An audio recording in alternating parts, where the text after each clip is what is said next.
Non invasive ventilation में दो modes होते हैं, कौन कौन बताएगा कौन कौन से मोड होते हैं?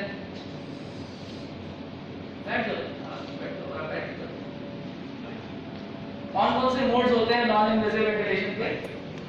हाँ, बाइपैप और बताओ भाई, बाइपैप सीपैप, तुम बताओ कौन कौन से मोड्स होते हैं? चार ही तो कहा है, 4-5 लोग, क्या बात है, बताइए।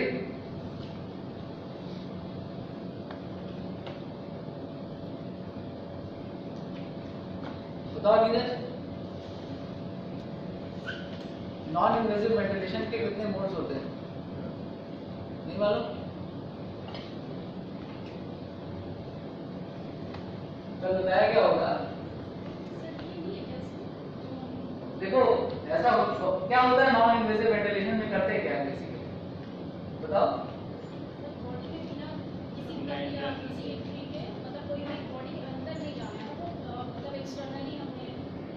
एक्सटर्नली कितना? एक्सटर्नली जितना भी हमारा माउथ आपको जैसे वेंटिलेशन की बात कर रहे थे उसमें मास्क के थ्रू हमें देना होता है। देखो बेसिकली हम लोगों को नॉन इन्वेसिव वेंटिलेशन में हम लोगों को खाली सीपैप देना होता है। What is CPAP? Continuous positive airway pressure.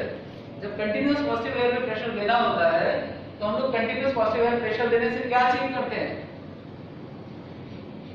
Continuous means continuous क्यों कह रहे हैं? क्योंकि इंस्पिरेशन और एक्सपिरेशन दोनों फेज में हम लोग को पॉजिटिव एयरवे प्रेशर देना होता है, ठीक है।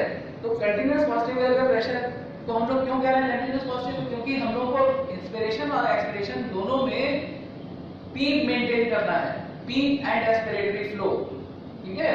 Peak end expiratory pressure not flow, peak maintain करना है। पीक मेंटेन करने के लिए हम लोग को पीक एंड एस्पिरेटरी प्रेशर में मेंटेन करने के लिए, पीक करने के लिए हम लोग को कंटीन्यूअस एम्बुलेटरी प्रेशर देना है, ठीक। अब कंटीन्यूअस एम्बुलेटरी प्रेशर देने के लिए सबसे जरूरी बात है कि हम लोगों को दो तरीके से हम दे सकते हैं। या तो हम उसको उसके एक्सपिरेटरी लिंब को उठाकर पानी में डाल दें। जब हम पानी में डाल देंगे तो क्या होगा? तो जब एक्सपायर करेगा पेशेंट तो उसको रेजिस्टेंस महसूस होगा, समझ लो भाई।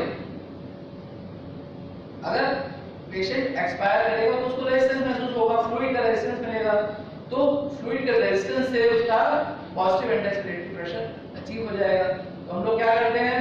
एक्सपिरेटरी लिंब को पानी के अंदर 5 सेंटीमीटर डालते हैं। अगर उससे भी अचीव नहीं हो पा रहा है पीक एक्सपिरेटरी प्रेशर तो हम लोग 6 सेंटीमीटर डाल देते हैं। और डीप जितना पानी के अंदर घुसते जाएंगे, ड्राउनिंग होती जाएगी, उतना आपको फ्लूइड का कॉलम का रेजिस्टेंस मिलेगा, isn't it?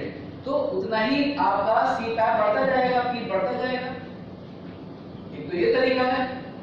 या हम लोग क्या करें कि जब एक्सपायर कर रहा है पेशेंट, एक्सपायर करते हुए पेशेंट में हम लोग उसको बहुत हाई एयरवे का रेजिस्टेंस दे दें।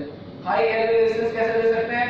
एक उसको हेलमेट पहना दें, उस हेलमेट में हम लोग पॉजिटिव, उसका हेलमेट का प्रेशर जो एक्सटर्नल एनवायरनमेंट का प्रेशर बहुत पॉजिटिव हो, तो जब पेशेंट हवा के अगेंस्ट सांस करेगा, पॉजिटिव एनवायरनमेंट के अगेंस्ट सांस करेगा, तो अपने आप उसको रेजिस्टेंस फील होगा, तो पीक मिलेगी।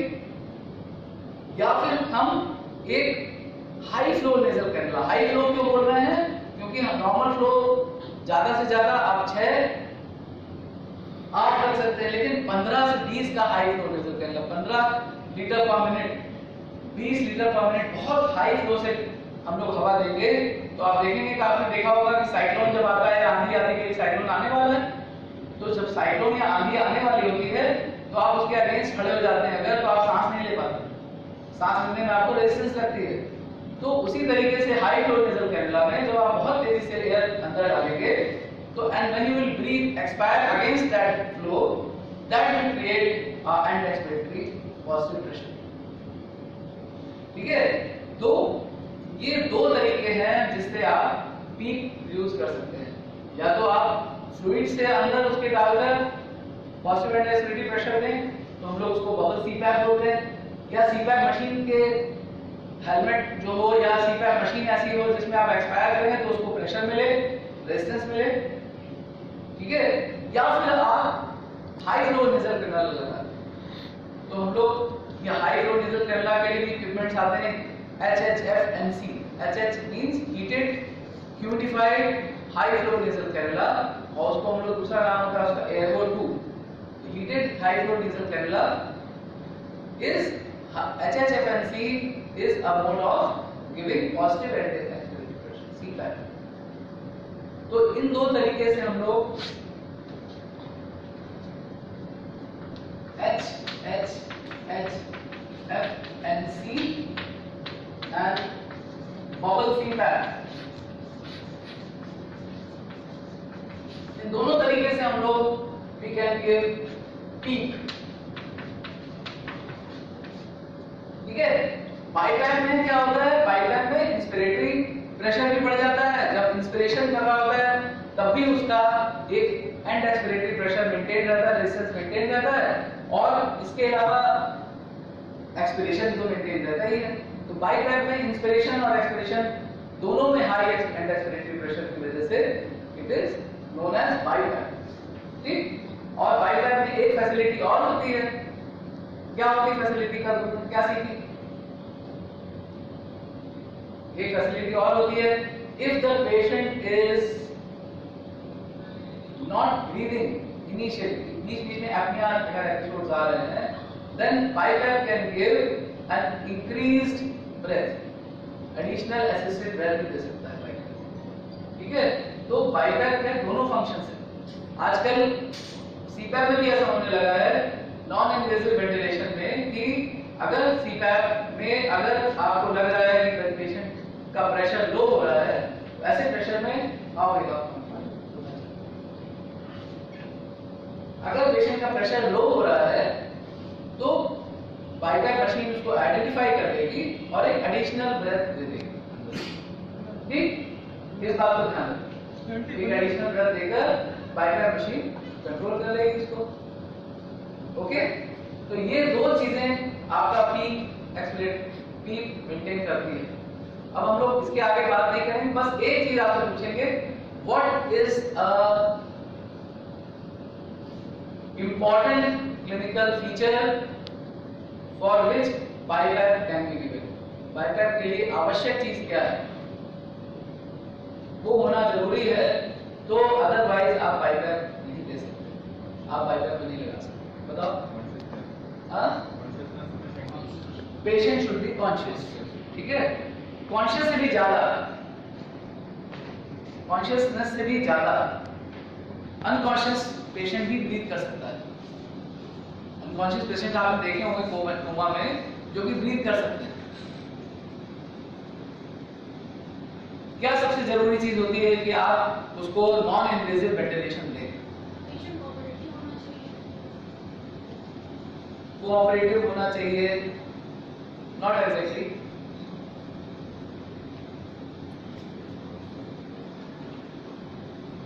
यार ये तो बहुत बेसिक बात है, तभी तो आप नॉन इन्वेसिव वेंटिलेशन करोगे, नहीं तो करोगे नहीं। अगर पेशेंट ब्रीथ कर रहा है तभी तो आप नॉन इन्वेसिव वेंटिलेशन करोगे। अगर पेशेंट एपनिक है या हाइपोएपनिक है या उसका कार्बन डाइऑक्साइड बढ़ रहा है तो आप उसको नॉन इन्वेसिव वेंटिलेशन कहां दे पाओगे। आपको खाली उसको हाई पीक पे ही तो रखना है, पेशेंट को रेस्पायर तो अपने आप करना है ना, तो आप कैसे कर पाओगे अगर आप नॉर्मल वेंटिलेशन पे रखो, अगर उसको आप खाली पीक पे रखो। बेसिक बात समझो यार, इस बात को समझने की कोशिश करो कि नॉन इन्वेसिव वेंटिलेशन का क्लास हम लोगों का हो गया कल, ये बात मालूम होनी चाहिए कि patient should inspire. Mobile madam अपना किनारे रखिए, सब लोग अटेंशन, बी अटेंटिव, सब लोगों का अटेंशन बहुत जरूरी है। बात को समझिए, अगर बात को नहीं समझेंगे, 10 जगह आपका दिमाग रहेगा, मल्टीटास्किंग करेंगे तो आपको it is useless that I am standing here, ठीक है। इस बात को ध्यान रखिए कि नॉन इन्वेसिव वेंटिलेशन में patient should breathe, at least breathe, ठीक। खाली सीपैप या बाईपैप जो है वो असिस्ट कर सकता है, it can not give you a normal ventilation.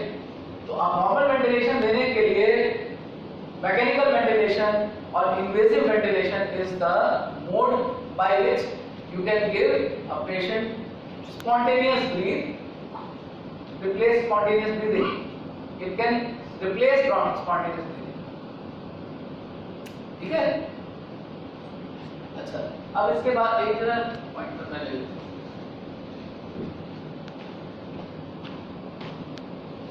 उसके अलावा मैकेनिकली असेस भी कर सकता है, ये जरूरी नहीं खाली कि spontaneous breathing he they, it can assist also, mechanically assist also. तो अगर पेशेंट का कमजोर है ब्रेथ, अगर पेशेंट ब्रेथ नहीं कर पा रहा है, जैसे कि आपने देखा होगा कि आप जब कभी चीनिंग करते हैं रॉड से ऊपर बढ़ते हैं, अगर आप ये जानते हैं ना, या चीनिंग जब जिस समय आप रॉड पकड़ के ऊपर उठते हैं वाली एक्सरसाइज देखी होगी जिम में, आप लोगों ने करी होगी, जो जिम फ्रेंड्स हैं वो समझ में आ जाएगा उन लोगों को। तो अगर पेशेंट कभी नहीं उठ पा रहा है, बहुत भारी हो गया, या उसकी वीकनेस है कहीं पर मसल्स में नहीं उठ पा रहा है, then your trainer also comes and assist you to get upside, ऊपर रेज होने के लिए। ओके, यहाँ पर भी पेशेंट की ब्रेथ अगर उसकी कमजोर है, इतना नहीं है कि पूरा टाइल वॉल्यूम मेंटेन कर पाए, then ventilator also assist you, mechanical ventilation both assist and can replace spontaneous respiration. ठीक है?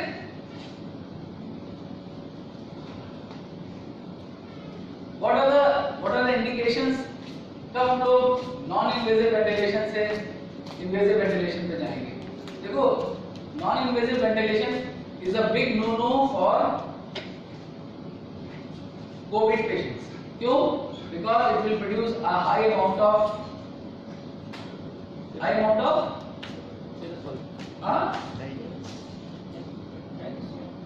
जला रहा तुझे? हाँ. What will NIV will produce? Non-invasive ventilation will produce what? हाँ? Aerosol. पूछती हो, बताती हो. Confidence create करो. It produces a high amount of aerosol, क्योंकि पेशेंट यहाँ पे लगाए हुआ है, सब साइड से उसके पूरा एयरवे से वायरस निकल रहा है बाहर, it will produce a high amount of aerosol. ठीक है? वो aerosol will generate virus infection, इसलिए हम लोग non invasive ventilation is a big no no, we don't give. लेकिन दूसरे केसेस में भी आपको नॉन इन्वेसिव वेंटिलेशन से वेंटिलेशन पे आने के लिए क्या क्या इंडिकेशंस है? सबसे पहले respiratory indications, respiratory failure. What is the difference between type 1 and type 2 respiratory failure? बताओ, टाइप 1 और टाइप 2 रेस्पिरेटरी फेलियर में क्या फर्क होता है?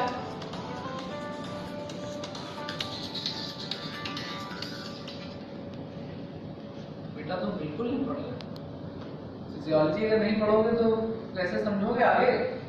ना मेडिसिन समझ में आएगी, ना फार्माकोलॉजी समझ में आएगी, तो ऐसे कैसे तुम नींद में बैठोगे? नहीं करना है, नहीं एमबीबीएस करके क्लिनिक्स नौकरी करनी है।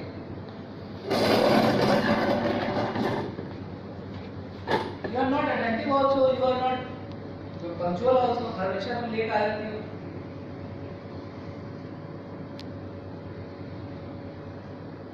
भैया मैं ट्रेनर के अलावा तुम्हारा टीचर नहीं हूँ, हमारा ध्यान रखना जरूरी है, तुमको स्टिमुलेट करना भी जरूरी है। टाइप 1 टाइप 2 रेस्पिरेटरी फेलियर में क्या डिफरेंस होता है? हाँ? टाइप 1 में हाइपोक्सिया और टाइप 2 में हाइपरकैप्निया। टाइप 1 में होता है? तो टाइप 2 में हाइपरकैप्निया है और टाइप 1 हाँ, good, very good. Type 2 respiratory failure में there is increase PCO2 and decrease PO2, and in type 1 respiratory failure there is significantly decrease PO2। Type 1 respiratory failure में PF रेशियो अगर 250 के नीचे जा रहा है, when PF ratio is PaO2 upon FiO2 ratio is going less than 250, you have to immediately put on to ventilation, mechanical ventilation, invasive mechanical ventilation. Number 2, अगर PCO2 बढ़ रहा है, PCO2 is indirectly proportional to ventilation, इतनी बार सांस आ रही, इतनी बार जा रही, तो PO2 is indirectly proportional to ventilation। तो अगर आप वेंटिलेट नहीं करेंगे तो कार्बन डाइऑक्साइड बढ़ती जाएगी, ऐसे में नॉन इन्वेजिव वेंटिलेशन बिल्कुल काम नहीं करेगा। ओके, नॉन इन्वेजिव वेंटिलेशन अगर आप एबीजी में देख रहे हैं कि CO2 बढ़ रहा है तो नॉन इन्वेजिव वेंटिलेशन काम नहीं करेगा। आया काम क्या? क्यों?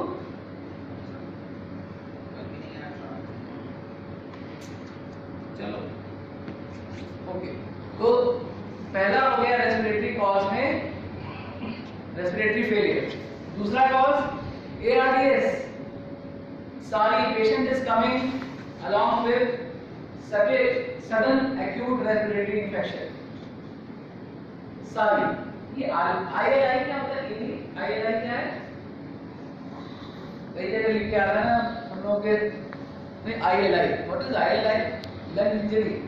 आई क्या मतलब हुआ? तो क्या है, patients having symptoms of ILI। है तो सारी अगर पेशेंट को है, सारी है, PF रेशियो उसका लेस देन 20/50 है, then it is an indication कि आपको सीधे सीधे मैकेनिकल वेंटिलेशन शुरू करना है। आपको नॉन इन्वेजिव वेंटिलेशन कुछ नहीं कर पाएगा।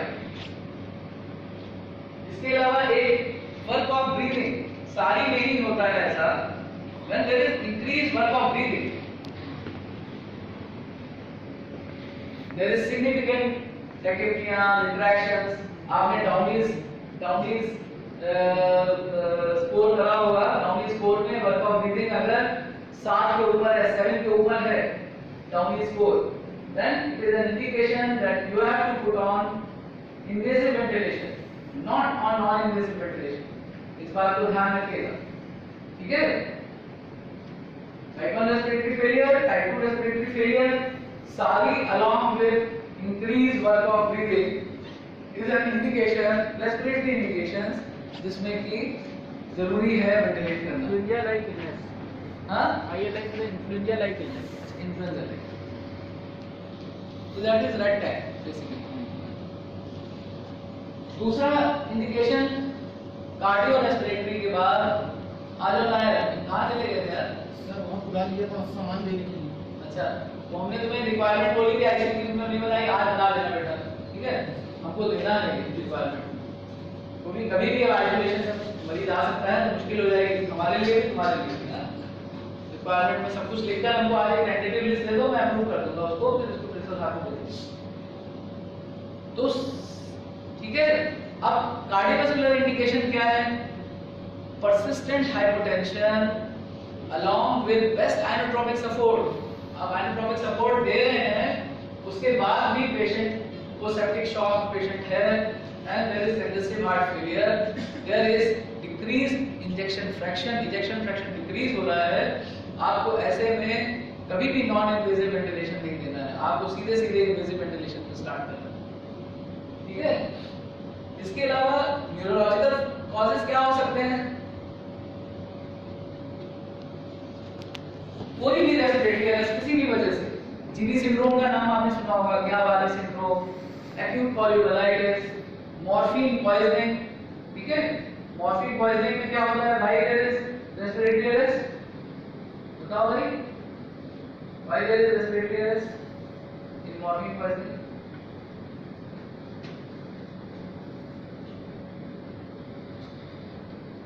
बताओ,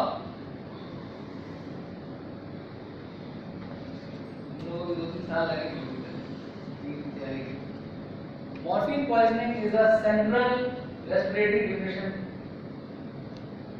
opioid जो कि जाकर सेंट्रल लेवल पर रेस्पिरेटरी डिप्रेशन कॉज करता है, ब्रेन स्टेम में जाकर रेस्पिरेटरी सेंटर को ही इनहिबिट कर देता है, ठीक है? तो एक्यूट ओपियम पॉइजनिंग में, मॉर्फिन पॉइजनिंग में देयर इज रेस्पिरेटरी अरेस्ट, ठीक? Respiratory arrest, COPD, myasthenia gravis, GB syndrome, amyotrophic lateral sclerosis, मैं सब तुम्हें इसलिए पढ़ा रहा हूं कि तुम्हारी नीट की भी तैयारी होगी इसके साथ, ठीक है? कोई भी इंडिकेशन समझ आ रहा है सबको? Respiratory, cardiovascular, CNS। पहले जमाने में ये वाले वेंटिलेटर हुआ करते थे, नेगेटिव प्रेशर वेंटिलेटर, जिसमें क्या करते थे हम लोग? पूरे चैम्बर को नेगेटिव वैक्यूम क्रिएट करते थे। जब वैक्यूम क्रिएट करते थे तो अपने आप चेस्ट फूलता था, फिर वैक्यूम हम लोग का नेगेटिव कर देते थे, चेस्ट चेक करता था, इस तरीके से हम लोग नेगेटिव प्रेशर वेंटिलेशन कॉज करते थे जिससे कि होता था। लेकिन it was not very useful. Patient को बहुत सारी ट्रॉमा, लंग इंजरीज होते थे। वो चीजें दोनों प्रेशर जो है हम लोग पॉजिटिव प्रेशर से ही देते हैं। ओके, पॉजिटिव प्रेशर दोनों फेजेस में, इंस्पिरेटरी फेज में पॉजिटिव प्रेशर रहता है, एक्सपिरेटरी फेज में पॉजिटिव प्रेशर रहता है लंग के अंदर। This is known as positive pressure ventilation. क्या क्या होता है? तो एक ही चीज में गड़बड़ है, लेवल ऑफ कॉन्शियसनेस में गड़बड़ है, मसल स्ट्रेंथ वीक हो रही है, देन मैकेनिकल वेंटिलेशन की सेटिंग अकॉर्डिंगली हम लोग सेट कर सकते हैं। दीज आर द यूजेबल्स जिसको हम लोग यूज करें एंड थ्रो करें। तो ये हमारा सर्किट होता है, वेंटिलेटर सर्किट। अभी बताएंगे आपको वेंटिलेटर सर्किट कैसे अटैच होता है। ये सर्किट इंस्पिरेटरी और एक्सपिरेटरी लिंब के लिए हर पेशेंट का डिस्पोजेबल होता है, ठीक है। ये आपके पास अलग से वेंटिलेटर के अलावा अलग से आपके पास कम से कम हर पेशेंट के लिए अलग यूज होता है, और 2-3 दिन के बाद वैसे भी वेंटिलेटर सर्किट या ब्रीदिंग सर्किट बदलना पड़ता है। ये बहुत जरूरी है।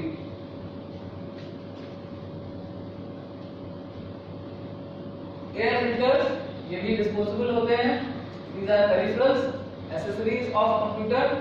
ये हम लोग एयर फिल्टर्स भी जहाँ पे एयरवेज में गंदगी आ रही होगी वो एयर फिल्टर्स बाहर वाली एयर को लेकर ही तो वेंटिलेटर देगा कंप्रेस करके।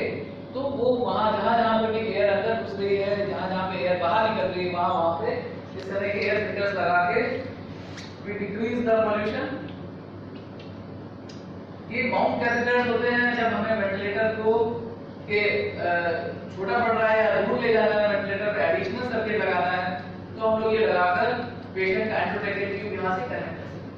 जिस जगह पे पेशेंट का एंडोट्रैकियल ट्यूब कनेक्ट हो जाएगा, यहाँ पे ये एक तरीके से एक्सटेंशन है, जो आपका ब्रीदिंग सर्किट है उसका एक्सटेंशन।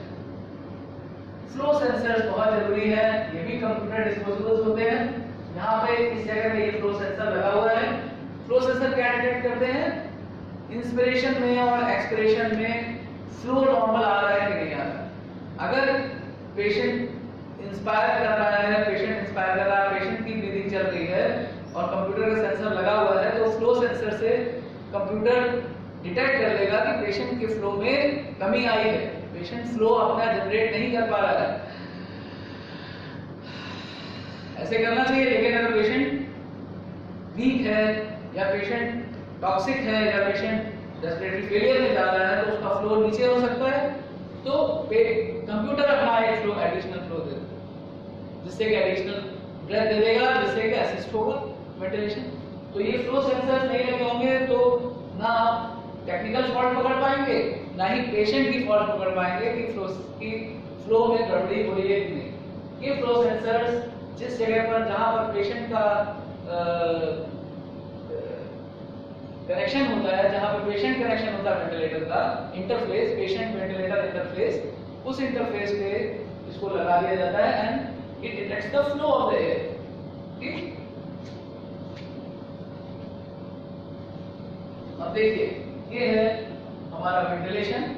आप देख रहे हैं कि यहाँ पर 2 ट्यूब्स लगे हुए हैं।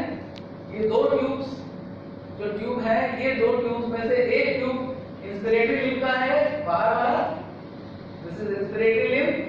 बाहर वाला इंस्पिरेटरी लिंब यहाँ पे आएगा। ये पेशेंट का इंटरफेस है, ये पेशेंट का इंटरफेस है जो गोल गोल लगा हुआ है, दिस इज एयर फिल्टर। और यहाँ पर ये टेस्ट लंग लगा हुआ है, दिस इज टेस्ट लंग। यही पेशेंट के एंडोट्रैकियल ट्यूब पे लगा दिया जाएगा टेस्ट लंग, ठीक है। तो अब ये इंस्पिरेशन के साथ जो ये आ रहा है, इसके बाद पेशेंट एक्सपायर करेगा। जब आपने हवा इंस्पिरेशन में हवा फेंक दी, उसके बाद lung full air, there is extension, there is inspiration, lung expand हो गया। Now elastic required of the chest will cause deflation. जैसे ही यहाँ पर फ्लो खत्म हुआ inspiratory flow, there will be deflation, और जब डिफ्लेशन होगा तो the air, deflated air, expired air will come from this expiratory limb, go here and it will go inside this दूसरे वाला जो limb, ठीक है, this is inspiration and this is expiration. यहाँ पे वॉल्व होते हैं, इंस्पिरेटरी वॉल्व होता है, यहाँ पर एक्सपिरेटरी वॉल्व होता है। This is inspiratory valve, this is expiratory valve. अब जब वेंटिलेटर पेशेंट के लिए एयर भेज रहा है तो इंस्पिरेटरी वॉल्व खुल जाएगा, एक्सपिरेटरी वॉल्व बंद रहेगा। एक्सपिरेटरी वॉल्व बंद नहीं रहेगा तो क्या होगा, जो इंस्पिरेशन एयर आ रही है वो इधर से निकलकर वापस चली जाएगी एक्सपिरेशन में। इसलिए इंस्पिरेटरी वॉल्व बंद रहे, खुला रहेगा, एक्सपिरेटरी वॉल्व क्लोज रहेगा। फिर इसके बाद ये इंस्पिरेशन दे देगा। इंस्पिरेशन देने के बाद जैसे प्राणायाम में हम लोग करते हैं,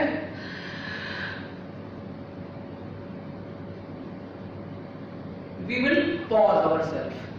There will be a pause. There will be a pause in which there is increase in the intra-alveolar pressure, but there is no expiration. वो alveoli से हवा निकल नहीं रही बाहर, ठीक है? उस समय इंस्पिरेटरी वॉल्व और एक्सपिरेटरी वॉल्व दोनों बंद रहेंगे। इंस्पिरेटरी वॉल्व और एक्सपिरेटरी वॉल्व दोनों बंद हो जाएंगे। तो इससे क्या होगा, जब दोनों बंद हो जाएंगे तो हवा जहाँ पे घुसी है चेस्ट के अंदर, एल्वेओलाई के अंदर, वो हवा वहीं रहेगी। ठीक, it will produce a plateau pressure inside the chest, it will produce a plateau pressure inside the chest which is very essential for oxygenation. उसके बाद क्या होगा, एक्सपिरेटरी वॉल्व खुल जाएगा, इंस्पिरेटरी वॉल्व बंद रहेगा, एक्सपिरेटरी वॉल्व खुल जाएगा। जैसे ही एक्सपिरेटरी वॉल्व खुलेगा there will be a negative pressure और इलास्टिक रिकॉइल से चेस्ट के जितनी भी हवा होगी फेफड़े के अंदर वो निकलकर एक्सपिरेटरी लिम्ब के द्वारा वापस चली जाएगी वेंटिलेटर के अंदर। लेकिन एक स्टेज तक जाएगी, एक स्टेज पर जाकर वो रुक जाएगी। कहां पर जाकर रुक जाएगी, जहां पे उसको पीक एंड एक्सपिरेटरी प्रेशर आपने पहले से सेट कर दिया कि 5 या 8 या 10 हमें पीक एंड एक्सपिरेटरी प्रेशर रखना है। तो वहां पर जाकर उस प्रेशर पर एक्सपिरेटरी वॉल्व फिर से बंद हो जाएगा, इंस्पिरेटरी वॉल्व भी बंद रहेगा, एक्सपिरेटरी वॉल्व भी बंद रहेगा। इस समय उस समय क्या होगा, एफआरसी इंक्रीज होगी, functional residual capacity of the lung, यानी एल्वेओलाई के अंदर जो बेसिक प्रेशर होना चाहिए, मिनिमम प्रेशर, वो मेंटेन करने के लिए इंस्पिरेटरी और एक्सपिरेटरी दोनों वॉल्व बंद हो जाएंगे फिर से। तो एक ऊपर बंद हुए टिप के ऊपर जो पीक प्लेटो हुआ, एक नीचे बंद हुए पीक के पास। टिप और पीक के बीच में there will be a oxygenation, there will be intra-alveolar oxygenation, ठीक? वो पिप और पीक मेंटेन करके उसके बाद नेक्स्ट साइकिल शुरू होगी, फिर से इंस्पिरेटरी वॉल्व खुलेगा, फिर से इंस्पिरेशन में दूसरी साइकिल शुरू होगी जिसमें इंस्पिरेटरी, जिसमें फिर से भेजेगा वेंटिलेटर हवा, ठीक है? ये जो हम बोल रहे थे फ्लो सेंसर यहाँ लगा हुआ है, देखो ये जो ब्लू वाला हमने बोला था आपसे, ये ब्लू वाला का जो एक एंड है वो वेंटिलेटर सर्किट के अंदर लगा हुआ है, वेंटिलेटर की मशीन में लगा हुआ है जो फ्लो सेंस कर रहा है, और यहाँ पर एक फेस लगा हुआ है। This will detect the flow which is coming out, which will detect the inspiratory flow as well as expiratory flow. Patient के अंदर जो फेफड़े के अंदर जो फ्लो होगा उसको भी डिटेक्ट करेगा। जब एक्सपिरेशन और इंस्पिरेशन बंद होंगे तो पेशेंट के अंदर जो फ्लो हो रहा होगा उसको डिटेक्ट करेगा। एक्सपिरेशन जब हो जाएगा उसके बाद जो जब वॉल्व दोनों बंद होंगे तब पेशेंट के अंदर भी फ्लो को डिटेक्ट करेगा। जब इंस्पिरेटरी या एक्सपिरेटरी वॉल्व खुले होंगे तब वेंटिलेटर के फ्लो को डिटेक्ट करेगा। This flow is very essential which has to be there. Nair ये तुम्हारा निकला हुआ है उसका देख लेना वेंटिलेटर में, ये फ्लो वाला उसमें है नहीं, लगा नहीं हुआ है, वो जरूरी है लगा, नहीं तो फिर ठीक से इसीलिए मिसबिहेव कर रहा है वेंटिलेटर तुम्हारा, ठीक है? तो ये आपका बेसिक सर्किट हो गए जो कि आपको इतने याद रखने हैं। इस सर्किट वेंटिलेटर के पैरामीटर्स क्या होते हैं basically, there will be frequency, there will be peak inspiratory pressure, there will be positive end expiratory pressure, inspiratory time, expiratory time, in inspiration expiration ratio degrees पर मिनट। अगर हमको patient को hyper ventilate कराना है तो respiratory rate कितना होगा 25, 30। Newborn's में रेस्पिरेटरी रेट कितना होता है सिस्टर 30 to 40, ठीक है? न्यूबॉर्न्स में मैक्सिमम 60 तक जा सकता है, 60 के ऊपर बोलेंगे कि हाँ हाइपर वेंटिलेट कर रहा है, तो वेंटिलेटर की सेटिंग 40 to 60 तक होती है, यहाँ पर 10 to 20 होगी। आप अभी यहाँ पर एडल्ट का ही याद रखिए, आज का भी एक्सपेक्टेड नहीं है कि आप न्यूमेटिक्स का या पीडियाट्रिक सेटअप में याद रखिए। Normally 10 to 20। टाइडल वॉल्यूम जो हम लोग वेंटिलेटर से देंगे वो यहाँ पर 5 to 15 ml पर केजी है। हम लोग को हाई टाइडल वॉल्यूम पर वेंटिलेट करना है तो 15 ml पर केजी तक भी दे सकते हैं। नॉर्मली हम लोग 5 से लेके और 6 तक हम लोग देते हैं, 5 to 8, ठीक। Maximum we can go to 15। FiO2 100%, 21% जो रूम एयर में है और 100% जो हम लोग वेंटिलेटर में मैक्सिमम ऑक्सीजन देने के लिए हम लोग 100% FiO2। FiO2 is what is FiO2? क्यों मैडम FiO2 क्या है?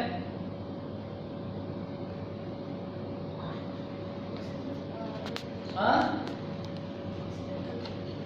ऑक्सीजन कंसंट्रेशन कहाँ का? यार मुझे लगता है पूछो नहीं, बताने चले जाओ।